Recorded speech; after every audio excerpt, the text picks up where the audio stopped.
مرحبا أهلا النوادي. السلام عليكم ورحمة الله وبركاته. الحمد لله القوي سلطانه الواضح برهانه المبسوط في الوجود كرمه وإحسانه تعالى مجده وعظم شأنه خلق الحكمة وطوى عليها علمه وبسط لهم من فائد المنة ما جرت به في أقداره الكسمة. أشهد أن لا إله إلا الله وحده لا شريك له وأشهد أن سيدنا محمدا عبده ورسوله لا نبي بعده. اللهم صل وسلم على نبينا محمد وعلى آله وأصحابه ومن تبعهم بإحسان إلى يوم القيامة. أما بعد سبحانك لا علم لنا إلا ما علمتنا إنك أنت العليم الحكيم. ربي اشرح لي صدري ويسر لي أمري واحلل عقدة من لساني يفقهوا قولي وسدد لساني واهدي قلبي بحق سيدنا محمد صلى الله عليه وآله وبارك وسلم. يا من هو في علوه كائن يا من هو في فعل حميد يا من هو في مجده متين. اللهم أكرمنا بنور الفهم وأخرجنا من ظلمات الوهم وارزقنا فهم النبيين وحفظ المرسلين وإلهام ملائكة المقربين. ربنا زدنا علما وفهما وعقلا يا أكرم الأكرمين بحق سيدنا محمد خاتم الأنبياء والمرسلين. يا رحمن يا رحيم وصلى الله على سيدنا محمد وعلى آله وصحبه وبارك وسلم. الحمد لله رب العالمين. Al-Mukarram yang kami muliakan para imam Masjid Al-Muhajirin, wabil khusus Ami Alwi Albar mata'anallahu bituli hayati wa umrih, wal Ustad Irsyad Ustad Abdurrahman wal Habib Alwi Albar wa jami'il hadirin wal hadirat yang insyaallah dirahmati Allah subhanahu wa ta'ala. Kita masih melanjutkan pembahasan yang lalu, yaitu tahapan seorang hamba untuk bisa dekat dengan Allah subhanahu wa ta'ala. Tahapan pertama disebut murid, tahapan kedua disebut salik, dan puncaknya al-arif billah. Nah, tahapan ketiga ini juga disebut dengan istilah yang tercatat di dalam kitab-kitab tasawuf, disebut dengan istilah sufi. Sufi itu diambil dari kata suci bersih, sofa yasfu sofaan. Makanya disebut orang yang hatinya bersih disebut dengan sofaul qulub. Sofaul qulub. Subjeknya disebut sofi. Pendapat lainnya menyatakan diambil dari kata suf, kulit domba. Karena biasanya di zaman itu orang-orang yang disebut sebagai kelompok sufi menggunakan pakaian dari bahan kulit domba, sehingga disebut dengan sufi, yang artinya mereka biasa menggunakan pakaian berbahan kulit domba. Kulit domba bahasa Arabnya sufun. Ada juga yang mengatakan dari bahasa Yunani sophos, ya, kebijaksanaan. Jadi istilahnya sangat banyak. Istilah sufi itu sangat banyak. Tapi kecenderungannya kepada kata sofa, bersih, suci, steril. Ini satu akar kata juga dengan Al-Mustafa. Gelarnya Nabi Muhammad Al-Mustafa. Al-Mustafa dari kata sofa. yaitu manusia yang disucikan Allah, manusia yang disterilkan Allah, dan berkembang maknanya menjadi manusia pilihan, ya, karena manusia yang suci, manusia yang pilihan. Man safa qalbuhu lillah. Sufi adalah orang yang hatinya bersih karena Allah. Jadi pencapaian tertinggi itu adalah safaul qulub. Seorang hamba jika hatinya sudah suci dan bersih, itu sudah mencapai puncak. Dan paling cepatnya jalan wusul ilallah, paling cepatnya jalan dekat dengan Allah adalah hati yang suci, hati yang bersih, safaul qulub. Nah, sehingga dikatakan ketika hati ini bersih, diistilahkan dalam bahasa Al-Quran lewat lisannya Nabi Isa, insanun mubarak, manusia yang berkah. Jadi dimanapun dia berada, dia membawa keberkahan, baik yang konkret maupun yang abstrak. Wa ja'alani mubaraka aina ma kuntu. Allah jadikan saya di situ Nabi Isa. Allah jadikan saya manusia yang berkah. Dimanapun saya berada, di situ ada keberkahan. Nah, Nabi Isa itu adalah simbolik daripada orang yang hatinya suci.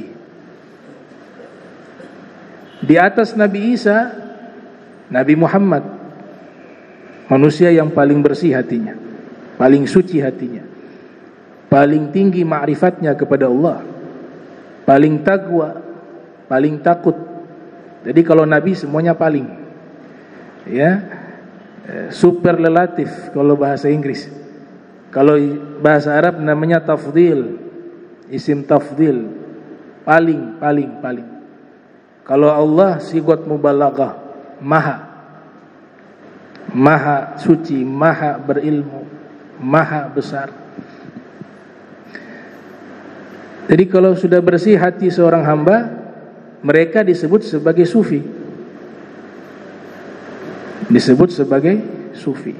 Jadi sufi itu orang yang melakukan perjalanan spiritual, riyadatan wa ibadatan. Dia dengan riyadhah, bukan hanya ibadah. Kalau ibadah saja tanpa riyadhah disebut sebagai abid, ahli ibadah. Riyadhah itu ada latihan. Gimana ketika kita ada orang yang tidak senang kepada kita, justru kita berikan hadiah kepadanya, itu riyadhah namanya. Dia gak pernah baik sama kita, kita baik dengan dia. Bahkan kita berikan hadiah, kita silaturahmi, itu namanya riyadhah, latihan. Karena dia berat, tidak semua manusia mampu lakukan itu. Sekalipun mampu, dalam hatinya pasti ada yang dia simpan kekesalan, ya. Tapi itu kan butuh latihan sampai pada akhirnya tidak ada kekesalan dilakukan itu. Itu yang Nabi katakan, ahdi ila man lam yuhdi lak. Berikanlah hadiah kepada orang yang tidak pernah berikan hadiah kepadamu. Itu wasiat Nabi kita Muhammad sallallahu alaihi wasallam. Itu dalam rangka riyadhah. Dalam rangka riyadhah. Riyadhah saja tidak cukup, ada ibadah. Bagaimana kewajiban-kewajiban yang Allah wajibkan dia jaga dengan baik, dengan sempurna. Tidak sampai di situ, dia tambahkan dengan nawafil. La yazalu abdi yataqarrabu ilayya bin nawafil hatta uhibbah. Dia tambah dengan sunnah-sunnah, nawafil-nawafil, dengan al-khairat wal hasanat, kebaikan-kebaikan yang dia lakukan. Itu yang nanti mengantarkan hamba ini bisa dekat dengan Allah Subhanahu wa ta'ala. Di dalam kitab-kitab tarajum dan autobiografi para sufi, mayoritas mengatakan istilah sufi itu dinisbatkan pertama kali kepada salah satu tokoh bernama Abu Hashim As-Sufi. Ini kebanyakan, ya, istilah yang ulama sandarkan. Orang pertama yang diberikan gelar sufi itu namanya Abu Hashim As-Sufi. kisaran tahun 150. Tidak dipastikan beliau wafat tahun berapa, tapi penelitian para ulama cenderung kepada tahun 150 Hijriah beliau wafat. Berarti di tahun yang sama dengan tahun lahirnya Imam Syafi'i. Imam Syafi'i lahir tahun 150. Di tahun yang sama juga wafatnya Abu Hanifah. Imam Abu Hanifah juga wafat pada tahun 150 Hijriah. Al-Imamul A'zam. Nah, Sufyan Ats-Tsauri, Al-Imam Sufyan Ats-Tsauri lahir 97 Hijriah, wafat 161 Hijriah. Beliau di dalam kitab-kitab tasawuf ketika membahas tentang masalah riya, di situ diriwayatkan Imam Sufyan Ats-Tsauri menyatakan, laula Abu Hashim As-Sufi ma'araftu daqiqar riya. Kalau bukan karena Abu Hashim As-Sufi, saya tidak mengetahui halusnya riya. Riya itu pamer amal. Jadi luar biasa seorang imam besar, dia menyatakan jasa daripada seorang sufi namanya Abu Hashim As-Sufi. Kalau bukan Abu Hashim As-Sufi, saya tidak tahu dalam hati saya ini ada riya. Halusnya riya. Nabi ibaratkan riya itu saking halus seperti langkah semut. Langkah semut gak ada suara, bahkan tidak bisa terlihat. Kita gak bisa lihat semut melangkahkan kakinya. Lihat saja tidak bisa, apalagi mendengar. Begitulah Nabi umpamakan riya. Makanya istilah lain Nabi katakan asyirkul asghar, asyirkul asghar dan asyirkul khafi. Dia syirik kecil dan syirik yang tersembunyi. Li syirki akhfa min dabibin namal. Kesyirikan kecil ini lebih halus dari langkah semut. Kemudian Nabi ajarkan kepada Sayyidina Abu Bakar, karena dia saking halus, sulit seseorang untuk menjaga hatinya jangan sampai terjerumus kepada riya. Nabi berikan ijazah doa agar Allah jaga hati kita ketika beramal, bukan karena manusia, tapi yang kita lakukan semata-mata untuk mencari ridhonya Allah subhanahu wa ta'ala. Doanya Nabi ajarkan, Allahumma inni a'udzubika an usyrika bika wa ana a'lamu wa astaghfiruka lima la a'lam. Ya Allah, aku berlindung padamu dari kesyirikan yang aku ketahui, dan aku meminta ampun kepadamu atas kesyirikan yang tidak aku ketahui. Yang dimaksud syirik di sini adalah riya. Karena Nabi katakan di dalam hadis yang lain, inna akhwafa ma akhafu alaikum asyirkul asghar. Yang paling saya takutkan kepada kalian wahai umatku adalah kesyirikan yang kecil, kata Rasul. Kalau syirik akbar itu menyembah berhala. Zaman sekarang dan zaman Nabi dan seterusnya sebenarnya sudah dijamin oleh Rasulullah, umatku tidak akan menyembah berhala. Makanya Nabi bilang kalau masalah ini tidak terlalu dikhawatirkan. Artinya setelah kita memeluk agama Islam, untuk masuk ke hukum penyembah berhala itu Nabi sudah berikan jaminan tidak akan terjadi. Sekalipun ada, ya karena mungkin pemahamannya yang menyimpang, atau ketidaktahuan, atau kebodohannya. Tapi kalau yang ini riya, banyak yang tertimpa penyakit ini. Makanya Nabi katakan yang ini paling saya takutkan, syirik kecil dibanding syirik besar. Sahabat bertanya, qalu ma asyirkul asghar, apa itu syirik kecil? Qala Nabi ar-riya, syirik kecil itu adalah riya. Wa ma umiru illa liya'budullaha mukhlishina lahuddina hunafa wa yuqimus salata wa yutuz zakata wa dzalika dinul qayyimah. Kita diperintahkan ikhlas di dalam ibadah. Diumpamakan ikhlas itu adalah ruhul ibadah. Ikhlas itu adalah ruhnya ibadah. Artinya ibadah kita ibaratkan dia adalah jasad. Kita sholat, itulah jasadnya ibadah. Kita puasa, itulah jasadnya ibadah. Tapi kalau jasad tanpa ruh, tidak ada yang namanya kehidupan dari jasad itu. Oleh sebab itu, keikhlasan disebut sebagai asas pokok daripada amal ibadah. Satu sufi sudah buat riset eksperimen, Zunun al-Misri namanya. Beliau simpulkan ikhlas itu punya indikator dan tanda. Ada 3 tanda keikhlasan. Jadi kalau 3 tanda ini terpenuhi, berarti amalan yang kita lakukan itu amalan yang ikhlas. Nah, ikhlas ini sebenarnya dia hanya masuk ke wilayah ibadah, wilayah amal soleh. Cuma mungkin sudah jadi tradisi, bahasa ini jadi lebih luas.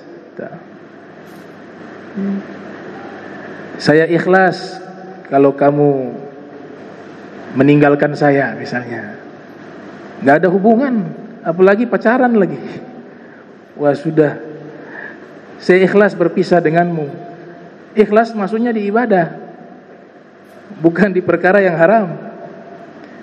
Ikhlas maksudnya di ibadah dan amal soleh. Atau saya main bola ini ikhlas hari ini, gak ada hubungan main bola dengan ikhlas. Walaupun main bola hukumnya mubah dengan syarat-syarat yang mereka penuhi. Tanda pertama kata Zunun al-Misri, orang itu ikhlas istiwa'ul madah wa dzam 'indal 'ammah.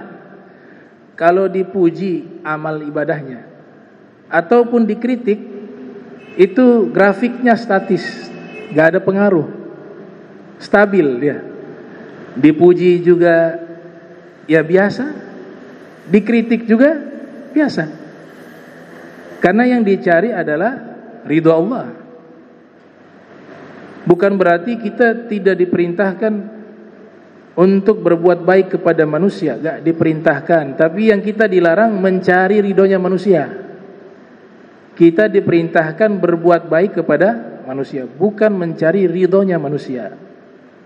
Yang dicari itu ridhonya Allah dan Rasul. Makanya ketika dipuji, disanjung dan dikritik, ibadahnya tetap stabil, gak ada pengaruh. Itu tanda pertama. Tanda kedua, nisyanu ru'yatil a'mal fil a'mal. Amal ibadah yang dia lakukan itu cepat dia lupakan.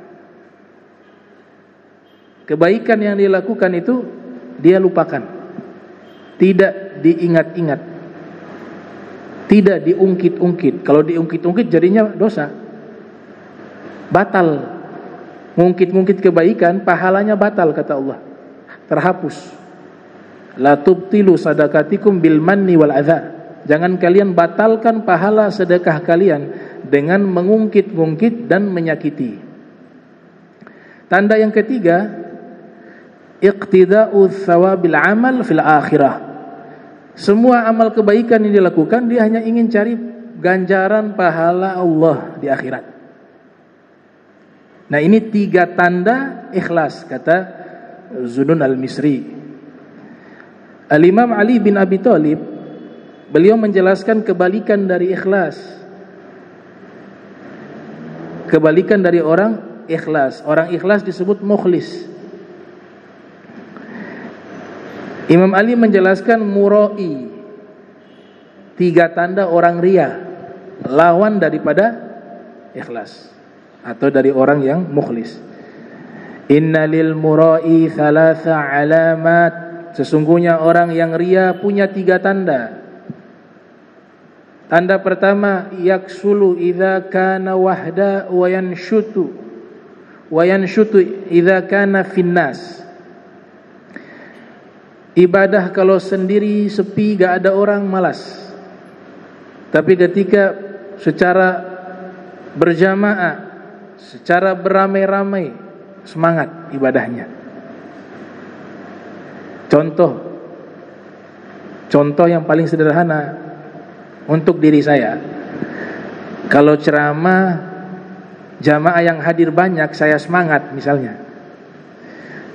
Ternyata dalam satu waktu yang hadir 3 orang, 4 orang, saya ceramahnya jadi lemas. Assalamualaikum warahmatullahi wabarakatuh. Oh, ini berarti saya belum ikhlas, kata Sayyidina Ali bin Abi Thalib. Saya ria berarti. Karena semangatnya karena banyak orang. Tapi kalau sedikit orang, dia jadi malas, jadi tidak bersemangat. Begitu juga imam sholat. Waktu sholat jadi imam di masjid, banyak orang, dibaca surat Al-Baqarah. Ya. Pas di musola di kampungnya hanya hadir 1 orang makmum, dengan dia jadi imam. Inna a'tainakal kautsar. Kenapa bedanya? Atau An-Nas atau Al-Ikhlas, ya? Harusnya kan sama. Karena dalam hatinya banyak orang. Saya mau tunjukkan bagaimana hafalan saya, bagaimana bacaan saya, bagaimana suara saya, bagaimana tajwid saya. Pas di musola, ya 1 orang. 1 orang buat apa saya pamer? Sudah, saya qosor saja. Al-Kautsar, surat paling pendek dalam Al-Quran. Kalau Al-Baqarah, surat paling panjang dalam Al-Quran. Itu kata Sayyidina Ali begitu, contohnya. Yang kedua kata Imam Ali, yazidu fil amal idza uthni alaih. Amalnya itu meningkat ketika dipuji. Wah, dipuji, kamu punya ini luar biasa, amal ini. Wah. Tuh. Sampai dikisahkan oleh guru kami, ada orang sholat khusyuk, habis sholat sunnah, sholat sunnahnya khusyuk sambil nangis. Ini jamaah yang duduk di situ memperhatikan, luar biasa. Ternyata yang mereka obrolkan terdengar oleh orang yang sholat ini. Luar biasa, dia sholatnya khusyuk sekali. Wah. Habis dia salam, dia bilang, saya sholat tadi khusyuk sekaligus dalam keadaan puasa. Bukan hanya sholatnya khusyuk, saya lagi sholat itu juga dalam keadaan berpuasa. Habis amalnya. Kalau dalam hatinya ada riya, bukan berarti kita menghukumi, ya. Ini belajar ilmu tasawuf akhlaki, tidak menyerang orang. Ini juga kepada para dai, para ulama, gak boleh ngajar punya target. Oh, itu pas lihat ada orang bakhil, dia cari bab bakhil. Itu ada orang sombong. Kata Imam Haddad, yang keluar zulmah bukan nur, kegelapan bukan cahaya. Tapi kita bicara kepada seluruhnya, termasuk yang berbicara. Kemudian yang ketiga, yanqusu idza dzumma. Amal ibadahnya menurun jika dikritik. Dikritik menurun. Inilah 3 tanda riya, kata Al-Imam Ali bin Abi Thalib. Atau orang yang riya. Mura'i itu orang yang riya. Dan riya itu amal ibadah yang kita lakukan bukan hanya tidak dapat pahala, ya, tapi dapat dosa. Pahala tidak dapat, kemudian dapat dosa, rugi 2 kali. Udah rugi, pahala gak dapat, yang kedua dapat dosa. Dapat dosa. Inilah pentingnya ilmu tasawuf akhlaki, agar kita mentarbiyah hati kita. Kalau standarnya Al-Imam Al-Qushairi lebih berat lagi, standar ikhlas. Beliau mengatakan, nazar al-akyas fi tafsir al-ikhlas falam yajidu ghaira hadza an takuna harakatuhu wa sukunuhu fi sirrihi wa alaniyatihi lillahi ta'ala wahda la yumazizuhu syai'un la nafsun wala hawan wala dunya. Ini standarnya lebih tinggi. Beliau mengatakan, para ulama memandang tafsir daripada arti ikhlas itu Kesimpulan mereka semuanya, ikhlas itu artinya adalah gerakan dan diammu di saat sendirimu dan di saat bersama orang, semuanya untuk Allah dan tidak terkontaminasi sedikit pun dengan motivasi nafsu, hawa dan dunia. Itu standar tinggi. Syekh Nawawi mengatakan, kalau ibarat seperti ini terlalu rumit, ada 3 cara ibadah yang sudah masuk kepada wilayah ikhlas. Yang pertama, ibadahnya karena ingin masuk surga. Kenapa kau sholat? Ingin masuk surga. Kenapa kau puasa? Ingin masuk surga. Kata Syekh Nawawi Bantini, ini aman, masih dikatakan ikhlas, walaupun standarnya paling rendah. Katujar, diibaratkan seperti pedagang, yaitu hanya ingin mencari keuntungan saja. Tapi amalan semacam ini diterima oleh Allah Ta'ala, karena Allah sendiri yang memberikan hadiah itu. Wasari'u ila magfiratin min rabbikum, ayo segeralah kalian menuju kepada ampunan Allah. Jannah uiddat lil muttaqin, ini surga saya kasih kepada orang yang bertakwa. Berarti Allah sendiri yang memberikan reward itu kepada kita. Kalau dapat surga kalian taat gitu. Yang kedua, ibadah dikatakan ikhlas karena takut masuk ke dalam neraka. Kenapa kau ibadah? Saya takut masuk neraka. Itu juga masih dikatakan ikhlas. Yang ketiga, ibadah karena syukur, atau ibadah karena memang saya hamba wajib mengabdi dan menyembah Allah. Itu level yang tertinggi. Al-Imam Fudail bin Iyad, beliau menyatakan, al-amalu li ajlin nas syirkun wa tarkul amal li ajlin nas riya wal ikhlas an yu'afiyaqallahu minhuma. Beramal karena manusia kesyirikan, dan meninggalkan amal ibadah karena manusia riya. Ikhlas, kau selamat daripada 2 amalan tersebut. Beramal bukan karena manusia, dan meninggalkan amal juga bukan karena manusia, tapi semata-mata karena Allah Ta'ala. Nah, inilah level murid salik, puncaknya, asas ibadahnya mukhlis. Mereka orang-orang yang ikhlas.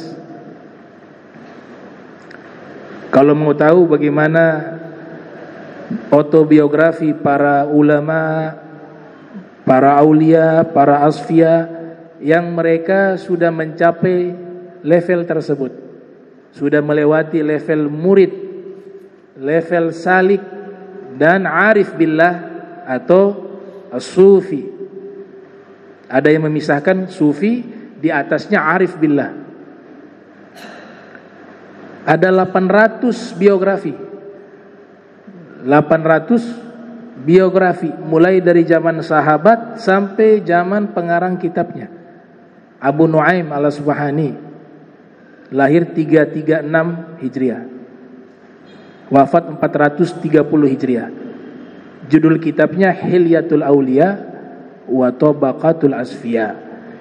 Kitab ini membahas orang-orang yang sukses sebagai seorang murid dan sebagai seorang salik dan mencapai puncak keberhasilan dari riyadhahnya dan ibadahnya.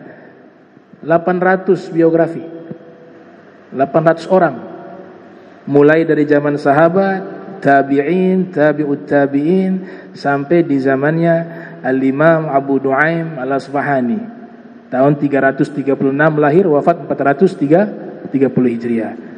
Ini kitab, guru-guru kami mengatakan Kalau kita ingin punya turunan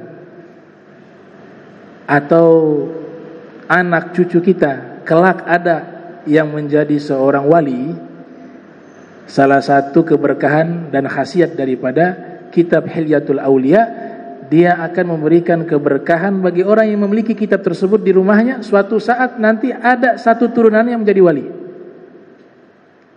dengan keberkahan daripada kitab biografi para wali dan para sufi.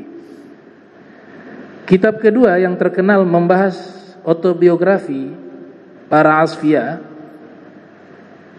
berjudul Tazkiratul Aulia, karya Fariduddin Attar. Ini ulama kelahiran tahun 607 atau hidup pada tahun 607 Hijriah. Jadi kitab Hilyatul Aulia ini paling awal. Dan kitab ini ketika ditulis oleh Abu Nuaim al-Asfahani yang memang terkenal sebagai muhaddits ahli hadis dan seorang sufi, dan kelak juga diberikan gelar muarrikh ahli sejarah, ketika menulis kitab ini kurang lebih ada 9 jilid. Kalau cetakan yang sekarang nih rata-rata 9 jilid kitab itu. Waktu ditulis oleh beliau, kitabnya dibawa ke kota Naisabur, dibeli oleh orang-orang yang ada di Naisabur kurang lebih 4.000 dinar apa 400 dinar waktu itu. 400 dinar kalau tidak salah. Dinar itu koin emas. 1 dinar 3 juta lah. Ini 400 dinar. Kurang lebih 1 miliar lebih. 1 miliar 200 juta. Kitabnya dibeli waktu itu. Satu kitab. Karena zaman itu bukan percetakan. Mereka tulis dengan tangan mereka. Dihargai karena kitab itu sangat luar biasa, dihargai dengan harga 1 miliar 200 juta. Kalau dikonversi ya, konversi dari dinar ke rupiah 400 dinar. Kalau kitab Tazkiratul Aulia bahasa aslinya bahasa Persia, kemudian diterjemahkan ke dalam bahasa Arab. Ada yang rangkuman. Said Muhammad bin Alwi al-Maliki menulis kitab rangkuman tentang biografi para wali. Yang paling ringkas itu judulnya Al-Mukhtar min Kalamil Akhyar. 1 jilid saja. Sebelumnya tahun 544 lahir ulama namanya Majduddin Ibnu Athir. Lahir 544 Hijriah, wafat 606 Hijriah.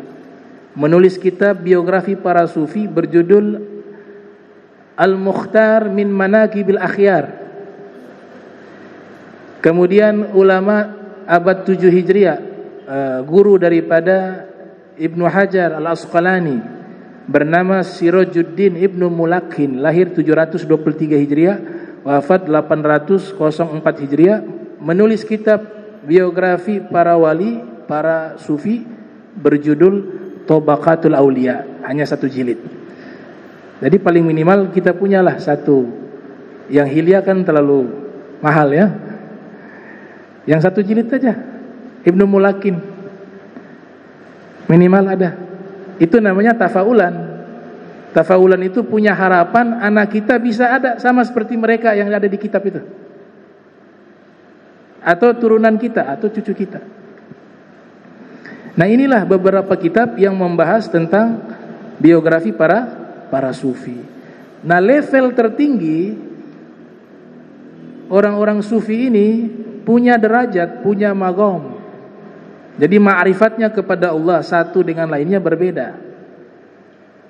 Sebagaimana di kehidupan duniawi, jabatan itu kan macam-macam model. Ada yang paling tinggi, mentok presiden atau raja misalnya. Itu di dalam dunia para sufi atau dunia para wali, mereka punya pangkat-pangkat itu juga. Yang paling tertinggi disebut wali gaus atau disebut kutub. Ada menteri-menteri wali abdal gitu. Bahkan di dalam kitab Al-Futuhatul Makkiyah karya Ibnu Arabi, ada wali yang dia hanya jadi wali di bulan Rajab saja. Jadi setahun 1 bulan aja jadi wali, 11 bulannya jadi orang biasa lagi. Bahkan ada yang tidak tahu dirinya wali sampai hari kiamat baru dia tahu. Dia bangkit ternyata dia di barisannya para aulia. Tanya, dia bilang, oh kamu ini wali di dunia. Sampai meninggal saya tidak tahu saya ini wali. Sampai hari kiamat baru dia tahu dirinya wali. Jadi wali itu wilayahnya Allah, rahasianya Allah. Tapi ada juga wali yang tahu dirinya wali, ada. Ada juga dia tidak tahu dirinya wali, tapi wali yang lain mengakui dirinya wali. Berarti dia wali juga. La ya'rifu wali illa wali. Sama halnya iblis sama Fir'aun saling kenal. Ya. Waktu iblis menyamar jadi manusia, silaturahmi ke Fir'aun. Ketemu Fir'aun, iblis mengatakan, kau kenal siapa saya? Kata Fir'aun, saya kenal sekali. Padahal sudah menyamar jadi manusia. Terus saya siapa? Anta iblis. Kok bisa tahu? Wah, sama tuan dua kan iblis. Sama-sama iblis kan saling tahu. La ya'rifu wali illa wali, wa la ya'rifu syaitan illa syaitan, wa la ya'rifu iblis illa iblis. Jadi magom bertingkat-tingkat. Termasuk derajat tinggi namanya al-arif billah. Biasa kalau kita lihat ada foto-foto aulia, foto ulama. Memang hakikatnya untuk memvonis orang ini arif billah, sebenarnya kita gak berani memastikan. Karena itu semua derajat ada dalam ilmunya Allah dan ilmunya Nabi Muhammad. Tapi kita diajarkan prasangka baik sama ulama, sama aulia. Kita anggap orang ini wali, orang ini soleh. Dan memang diakui oleh banyak ulama, ya sudah diberikan al-arif billah, dapat pahala kita, husnuzon. Tapi pangkat aslinya kita gak tahu, makanya di sini kita gak bisa pastikan. Tahu-tahu yang di belakang itu yang wali itu duduk. Gak bisa dipastikan yang ngajar itu wali atau magomnya lebih tinggi, gak bisa. Hadhihi wilayatullah. Maka sebab itulah kita diajarkan husnuzon sama orang siapapun dia. Semua derajat di dalam ilmunya Allah. Nah, arif billah ini dia punya 3 definisi. Jadi disebut al-arif billah. Yang pertama, man arafa nafsah. Dia ketahui dirinya itu siapa. Maksudnya di sini sangat luas. Kekurangannya dia tahu. Saya ini kekurangan di hati saya ini, suka iri. Harus saya hilangkan. Saya punya kekurangan, saya ini sombong. Saya punya kekurangan ini, saya ini kikir. Dia tahu dulu dia punya kekurangan. Itu tahapan pertama seseorang mengenal dirinya. Yang kedua, dia naik ke level kedua. Dia mengetahui bahwa dia manusia yang lemah. Sehebat-hebatnya kita, ada masa berlaku.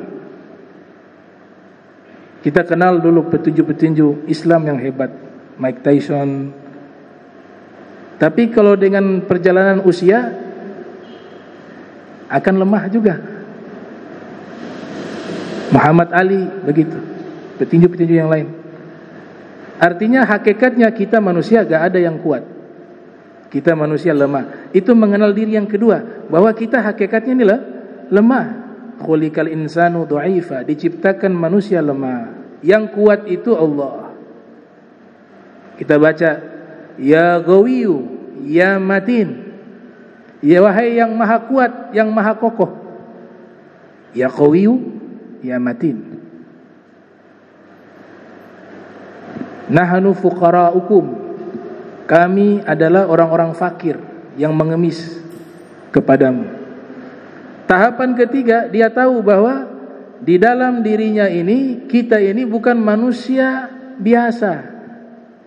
Semua manusia ini punya satu sirrullah yang Allah letakkan dalam dirinya.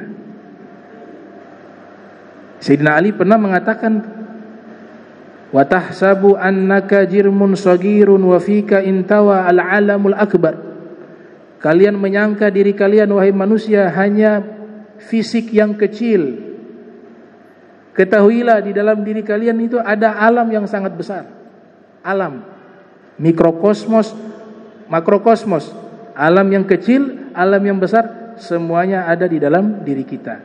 Kalau kita sudah dekat dengan Tuhan kita, alam besar itu terbuka. Wa fi anfusikum afala tubsirun. Di dalam diri kalian ada tanda-tanda kebesaran Allah, tidaklah kalian melihatnya. Man arafa nafsahu arafa rabbah. Siapa yang mengenal dirinya, dia mengenal Tuhannya. Tapi ilmu ini gak wajib bagi kita, karena tidak semua orang mampu dan dipilih oleh Allah mencapai magom itu. Yang wajib itu adalah bagaimana kalau kita meninggal, hati kita bersih, hidup kita, akhlak kita baik, kewajiban yang Allah wajibkan kita laksanakan dengan baik. Kita menjadi orang yang muhsin, yang senang berbuat, mukhlis, orang yang ikhlas. Kifayah, cukup. Gak perlu ruh saya menyatu dengan ruh Allah, gak perlu.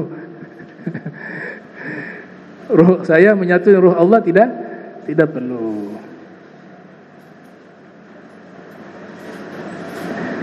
Naik ke level berikut, ada yang kuat, ada yang tidak kuat.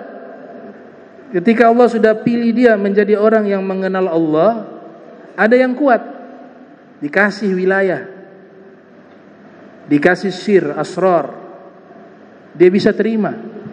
Itulah yang nanti disebut sebagai Al-Ghawth, pemimpin para aulia. Dan yang paling terkuat mampu menampung wilayah Allah. Al-Ghawth itu mereka dapat wilayah Allah yang Allah kasih, tidak semua, sedikit aja, kasih sedikit. Yang dikasih banyak itu Nabi Muhammad.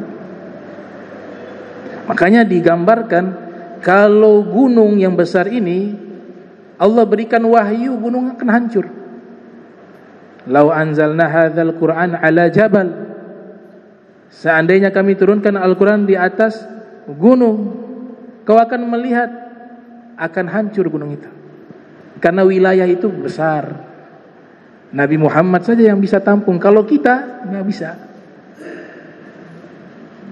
Aulia dapat percikan dari wilayah Nabi Muhammad sallallahu alaihi wasallam. Mereka kembali lagi ke Rasul semua. Kayak listrik. Ini lampu bercahaya ini. Tapi pusatnya dari mana dia bisa ada cahaya? Sana, PLN. Nah, wali-wali ini bercahaya, tapi kabelnya harus nyambung ke PLN. Kabelnya itu tarekat. PLN-nya itu sumber listrik Nabi Muhammad. Gak bisa dipisah. Makanya Nabi bilang at-taqwa hahuna yushiru ila sodrihi thalatha marrat. Nabi bilang takwa itu di sini. 3 kali Nabi tunjuk. Nabi tunjuk 3 kali. Yang pertama maknanya, ini guru kami yang jelaskan. Yang pertama maknanya, tunjukkan yang pertama, takwa itu tempatnya di hati. Tunjukkan yang kedua, takwa itu harus terhubung denganku, gak bisa mandiri. Tunjukkan yang ketiga, takwa itu hanya saya. Hakikat takwa itu hanya saya. Yang lain gak bisa mencapai hakikat takwa, gak bisa. Takwanya apa? Fattakullah mastata'tum. Bertakwalah kepada Allah semampu kalian. Itu kita tuh. Tapi ittaqillah haqqa tuqatih wala tamutunna illa wa antum muslimun, atau ittaqullah haqqa tuqatih fi tafsir. Bertakwalah kepada Allah dengan sebenar-benarnya takwa. Itu Nabi Muhammad. Selain Nabi Muhammad, fattaqullaha mastata'tum. Bertakwalah kepada Allah semampu kalian. Makanya 3 kali beliau tunjuk. Yushiru ila fadrihi thalatha marrat. Nah, inilah derajat tertinggi disebut orang-orang yang mengenal Allah Subhanahu wa taala. Nanti suluknya itu Imam Nawawi jelaskan dalam kitab Bustanul Arifin. Imam Nawawi ini menulis kitab paling akhir kitab itu. Setelah itu beliau wafat. Artinya setelah itu tidak menulis lagi kitab. Nama kitabnya apa?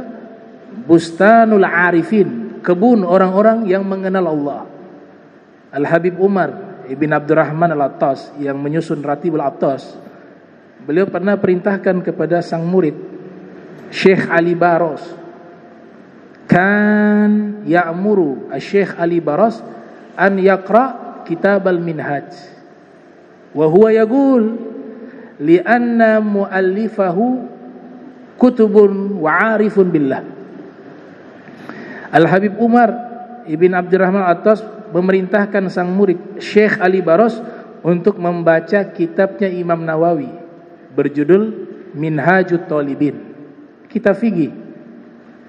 Karena yang menyusun kitab tersebut seorang wali kutub dan orang yang sudah mencapai level arif billah, orang yang mengenal Allah Subhanahu wa taala.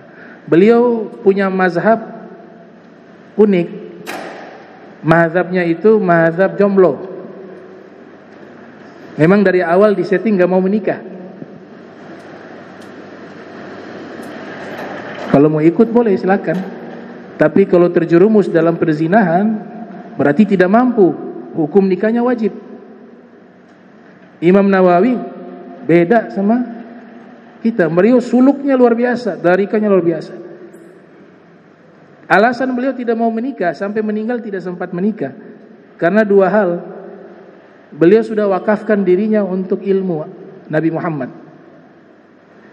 Kalau menikah nanti terbagi konsentrasi, ngurus nafkah, ngurus anak, ngurus istri. Tidak mau terganggu, beliau putuskan tidak mau menikah. Tapi beliau tidak melarang orang yang menikah dan beliau tidak mengatakan bahwa nikah itu hal yang tidak baik, enggak. Beliau tetap mengatakan hukumnya sunnah, tapi untuk diri beliau, beliau sudah punya ijtihad tersendiri. Dan ijtihad beliau tepat sekali. Sampai sekarang kitab-kitabnya manfaat kepada kita. Dalam mazhab Syafi'i, kitab beliau menjadi rujukan utama. Beliau menulis kitab dengan umurnya lebih banyak kitabnya dari umurnya. 631 lahir, wafat 676. Kitabnya itu dihitung oleh ulama lebih banyak dibanding usianya yang hanya 40 lebih. Coba waktu itu beliau kawin, belum tentu itu. Belum tentu ada kitab-kitabnya sampai kepada kita. Itu mungkin pandangan beliau ke depan, beliau tahu. Karena Imam Sibawi kitabnya gak ada gara-gara istri. Istrinya cemburu tiap hari sama kitab. Ini suami saya kitab. Akhirnya Imam Sibawi lagi keluar, kitabnya Imam Sibawi dikumpulkan di halaman rumah, dibakar semuanya. Imam Sibawi kembali ke rumah, lihat nih mana buku saya, kitab. Tanya kepada istrinya, ada di belakang di halaman itu. Lihat di halaman sudah terbakar semua. Tanyai kenapa ini? Istrinya bilang, kamu ini lebih cinta ke kitab daripada saya. Saya cemburu, akhirnya saya bakar ini semua. Kalau begitu saya ceraikan kamu. Makanya Imam Sibawi tidak mewarisi kitab, tapi terkenal dalam kitab ulama sebagai pakar nahu. Murid-muridnya yang menulis catatan itu menjadi kitab, disebut dengan Alkitab, dinisbatkan kepada Imam Sibawi. Itu adalah catatan murid yang beliau dapat, murid-murid dapat dari Imam Sibawi. Imam Sibawi mendikte ke mereka menulis. Meninggal Imam Sibawi, tulisan itu belum ada judul. Ini judulnya apa? Sudah kasih nama sesuai kitab saja, Alkitab. Nah, saya gara-gara judul kitab ini, saya salah masuk toko sama sohib, sama kawan di Jakarta di Senen. Situ kan ada toko kitab, ada toko kitab yang khusus orang Islam punya dan Nasrani. Kami baru datang di Jakarta mau beli Alkitab. Kemudian nama tokonya di sana kebalik-kebalik kadang-kadang. Misalnya Cahaya Ilahi, ternyata tokonya bukan non-muslim, itu untuk kitab-kitab Injil, kitab-kitab Nasrani. Yang toko kitab Islam namanya Menara Kudus. Kita baru datang bingung, ini Menara Kudus jangan-jangan bukan, sudah masuk yang Cahaya Ilahi, Cahaya Ilahi. Masuk di Cahaya Ilahi. Lihat yang jaga ustazah, pakai itu. Ini ustaznya kok jilbabnya beda ya. Ya, kita gak lihat sudah yang di samping kanan kiri udah. Sampai ke sana kawan itu datang, dia menghadap itu di kasir itu mau cari Alkitab. Oh, Alkitab yang mana? Yang ada versi yang ini, Gak yang versi Sibawe. Itu dia bingung. Selama ini belum pernah dengar Alkitab versi Sibawe itu. Perasaan ada yang perjanjian baru, perjanjian lama, atau Barnabas kan. Ini iya Alkitab Sibawe. Dia bilang gak ada Alkitab Sibawe. Ini mau cari kitab apa? Kitab ini grammar ilmu tata bahasa Arab. Oh, salah toko. Di sini buat Nasrani, itu ada Injil, ada ini. Baru kita lihat ada foto-fotonya. La haula wala quwata illa billah. Terus tokonya yang di mana? Yang jual kitab-kitab untuk pesantren, untuk kita belajar itu Menara Kudus. Oh, ternyata Menara Kudus toko kitab buat muslim. Ternyata masuk di dalam lagi cari kitab, ini kitab semua nih. Ada Nahu, ada Siro, ada Figi. Lagi cari-cari, ada Alkitab. Oh, gak ada, sudah habis. Oh, sudah. Datang ada orang pakaian pastor lengkap, pendeta. Ada Alkitab tidak? Cari Alkitab. Dia bilang, Pak, ini kitab khusus untuk pesantren orang Islam. Alkitab bukan di sini, di sana. Kata pendetanya, ternyata pendeta salah masuk juga. Saya kira ini toko jual Injil, soalnya tokonya Menara Kudus. Ada kata kudus itu kan biasanya identik dengan Nasrani, begitu. Jadi begitu ya tentang masalah salik, ya, murid salik sufi. Insyaallah pertemuan berikut kita bahas tahapan-tahapannya, cara-caranya, kaifiyahnya. Allahumma jam'ana hadza jam'an marhuma wa tafarraqna ba'da tafarruqan ma'suma wa la tajal minna wa la minna syakila mahruma. Subhanaka bihamdika asyhadu an astaghfiruka wa atubu ilaihi wa sallallahu alaihi Muhammadin wa ala alihi wa sahbihi wa barik wasallam wa lafu minkum wassalamu alaikum warahmatullahi wabarakatuh.